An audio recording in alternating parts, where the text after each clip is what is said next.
Hello guys, welcome back to my channel. শীতকাল তো পড়েই গেছে, তাই বাজারে বাঁধাকপি উঠে গেছে। তো আপনারা সবাই বাঁধাকপি রান্না করেন। আজকে আমি আপনাদের একটা অন্য পদ্ধতিতে বাঁধাকপির রেসিপি শেয়ার করব।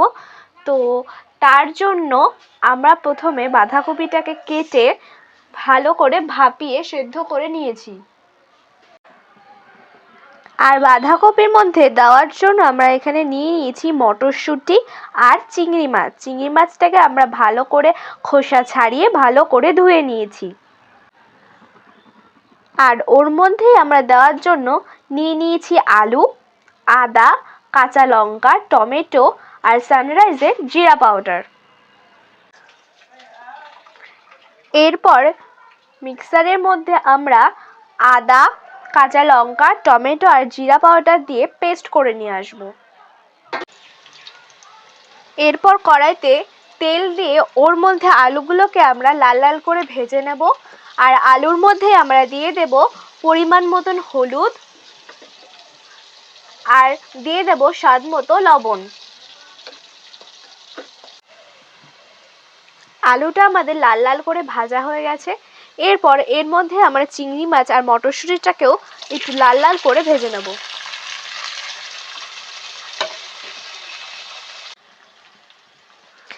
আমাদের মটরশুঁটি, আলু আর চিংড়ি মাছটা ভাজা হয়ে গেছে। এরপর এর মধ্যে আমরা আগে থেকে পেস্ট করে রাখা মশলাটা দিয়ে দেব।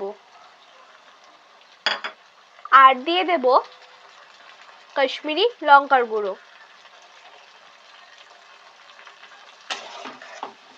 দিয়ে একটু ভালো করে নাড়িয়ে নেব।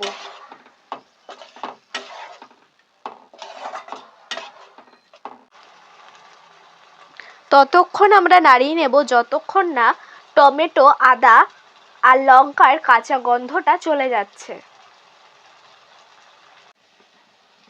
আমাদের মশলাটা ভালো করে কষানো হয়ে গেছে। এরপর আগে থেকে সিদ্ধ করে রাখা বাঁধাকপিটা আমরা এর মধ্যে দিয়ে দেব। দিয়ে আমরা একটু ভালো করে মশলার সাথে বাঁধাকপিটা নাড়িয়ে নেব।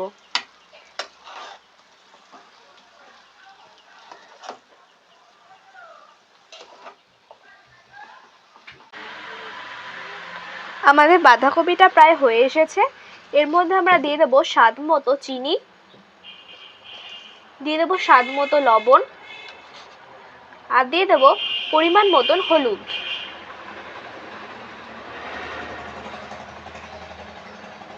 দিয়ে একটু ভালো করে নাড়িয়ে নেব।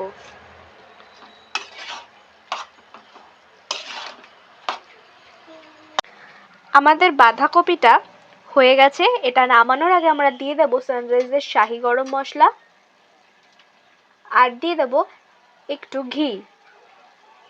দিয়ে আমরা এটা নাড়িয়ে চাড়িয়ে নামিয়ে নেব। আমাদের বাঁধাকপিটা রেডি হয়ে গেছে।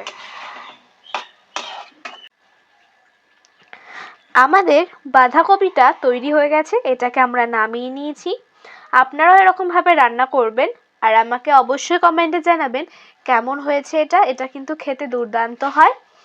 আপনারাও আমাকে কমেন্ট করে জানাবেন। যারা ইউটিউব থেকে দেখছো চ্যানেলটিকে সাবস্ক্রাইব করে লাইক, কমেন্ট, শেয়ার করে পাশে থাকবেন। যারা ফেসবুক থেকে দেখছো তারাও চ্যানেলটিকে লাইক, কমেন্ট, শেয়ার করে পাশে থাকবেন। আর ভালো লাগলে অবশ্যই একটা লাইক করবেন। টাটা।